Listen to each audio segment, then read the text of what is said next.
Va tu sa masani o le kalesia kirisiano. O le va o lo malanga. O le va o lo folau I lunga o sami. O le sami o le va tu sa o le lalolangi e tumu I lui tau ese. Ma mea whawhatia ta mai. Whaono lamati ai. Le whatu tua o le kalesia I lana folaunga. O le vainga o ngā tonu ia I le neitala. O le finangalo Yesu ina ia whai malanga. Ai ua whaawila vea le matangi. Whaawila vea le wha. Le matua fefe mātua tuvale ai au so. E peo na iloa ila lātou upu. Ina wa lātou whangu le li. Whai mai. Le awa oe. E te le manatu mai hea. Ia te mātou. A whano. Le malefo mai le li. Ma wawao I le wha. Whetala iatu iai, whalo longo ia, I nā malu ia. O na malu leo na matangi, I le ua matua malu. O na natura masani o le tangata I teimi whapea o le fefe, o le papole, ma le mautonu, pe a o na lutia I matangi vale o le olanga. Ma po ia whafosei, I mea e whapapole nai. E le whaitio ina leo so, I le mea na lato wo iai. O le ato tuvale, ona o le tūlanga matautia o le wha. O lamati ai lātou. A le mesili ai, o lo lātou malanga whātasi ma le li o Yesu. O le leifo I lo lātou whangu ia Yesu, mo se la bea. Na si le fia Yesu le ato tuvale, ma le popole o na so.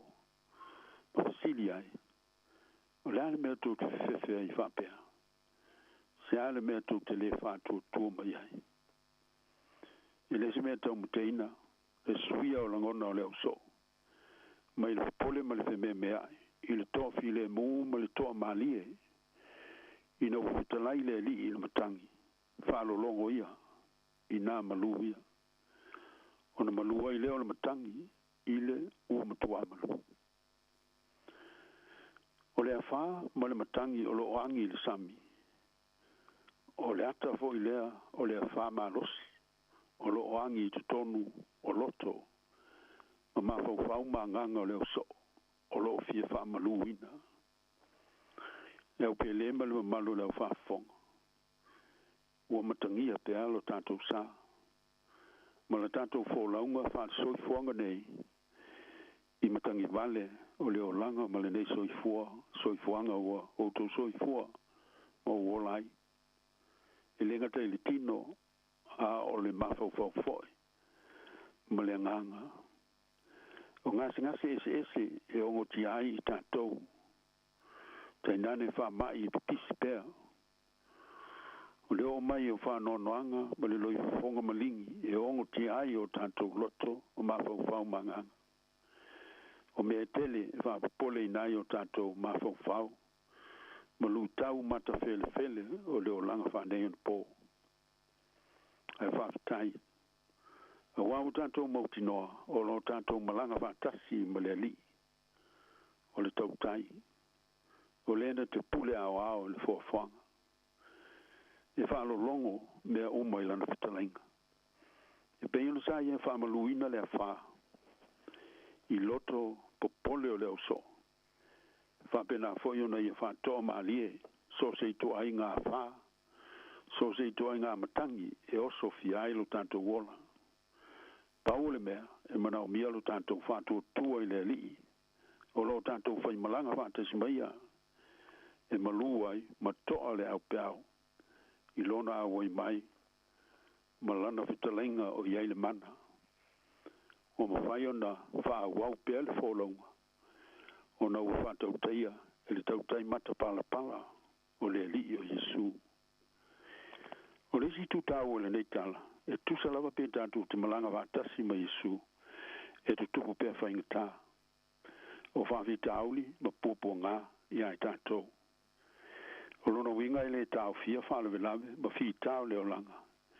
E wina o lo awe mai le li I whātasi mai tātou le tātou whainga malanga.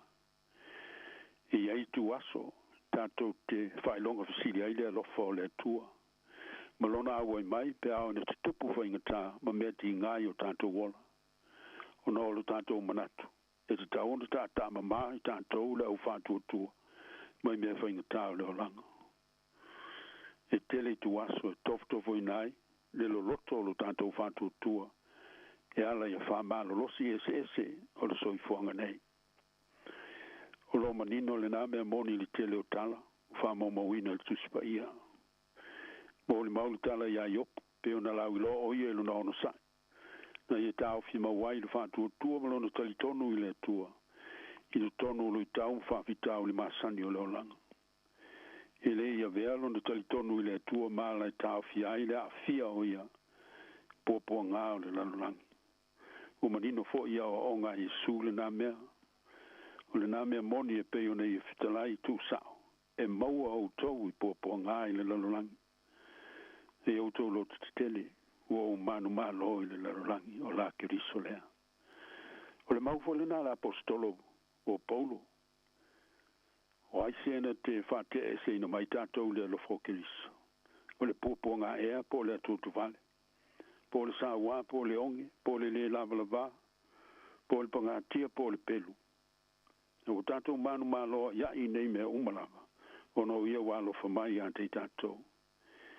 Ioe, o le o ngā au tū fwele nā, o le tala i le malanga, a whātia i Jesu maon so.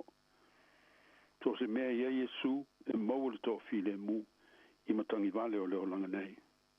O le awa i mai o le alii, se li liu i nai so se matangi, i le malu, ma le tō file mu. Le au pele, o le alawa le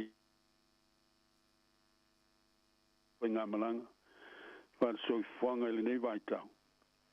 Na whai le li, ma tuu ia te ialo whamoe moe le tatalo, ma le ana pongi le whātou tua, o lo tātou malanga whātasi maia.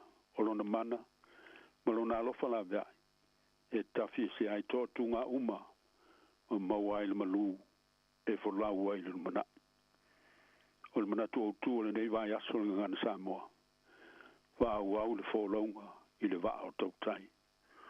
O Jesu Keriso le tau tai sili o le tātou wholaunga. Tātou te wholau ai ma le mautinoa i le lumana. I lona manuia ma lona file mu. E le ngata i le ola nei. Ai tau nu manuia ai i le ola e whāwawau. I e tū mau i lona soafa le